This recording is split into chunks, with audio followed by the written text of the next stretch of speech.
ఏంటి ఇంత పెద్ద కప్ టీ తాగుతున్నా అనుకుంటున్నారా? So let me tell you something really great about tea. So నాకు టీ అయితే అలవాట్లేదు కానీ I have got to know great thing about tea. ఏంటంటే మన బీటెక్లో ఎట్ ప్రెజెన్స్ ఫ్రెండ్స్ ఎలా అవుతున్నారా అంటే నైట్ సెట్టింగ్లో కలిసాను లేదా నైట్ పబ్లో కలిసాము ఫ్రెండ్స్ అయిపోయామంటున్నారు. I mean that's fantastic, that's great.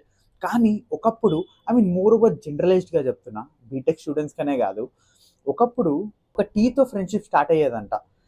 టీతో friendship start అవ్వడం ఏంటి అంటే నేను ఇంకోటి విన్నాను. ఏంటంటే లెట్స్ కన్సిడర్ మనం కూడా ఇప్పుడు అబ్జర్వ్ చేస్తే ఎవరన్నా మనకి ఇంటికి వచ్చినా కానీ మనం ఏం ఆఫర్ చేస్తాం? ఫస్ట్ మంచినీళ్ళు ఆఫర్ చేస్తాం, తర్వాత ఒక కూల్ డ్రింక్ లేదా సంథింగ్ ఒక డ్రింక్స్ ఆఫర్ చేసేవాళ్ళం, రైట్?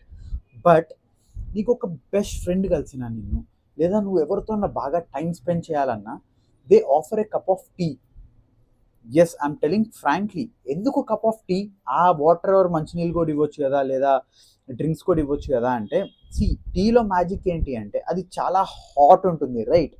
సో అది చల్లారి నువ్వు తాగేనంతసేపు they can spend time with you, right? అర్థమవుతుందా? ఆ టీ చల్లారేలోపు you'll have a long time నువ్వు టైం స్పెండ్ చేయడానికి. ఎందుకంటే అబ్జర్వ్ చేయండి, మంచినీళ్ళు అయినా కూల్ డ్రింక్లు అయినా మహా అంటే 1 minute అయిపోతుంది. బట్ టీ అన్నది ఆ మేకింగ్ కూడా కొంచెం టైం పడుతుంది. అలాగే ఆ టీని నువ్వు ఆస్వాదించుకుంటూ తాగి అది చల్లారేంత వరకు నువ్వు టైం స్పెండ్ చేసి వెళ్తావు కాబట్టి they offer this tea with their loved ones అన్నట్టు.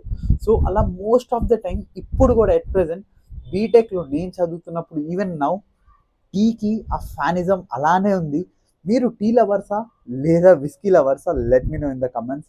ఏంటి అసలు టీ గురించి చెప్తున్నా అనుకుంటున్నారా? నా నెక్స్ట్ వీడియో ఒక బిజినెస్ కేస్ స్టడీ చేసా, ఒక గ్రేట్ బ్రాండ్ మీద, టీకి సంబంధించిన బ్రాండ్ మీద.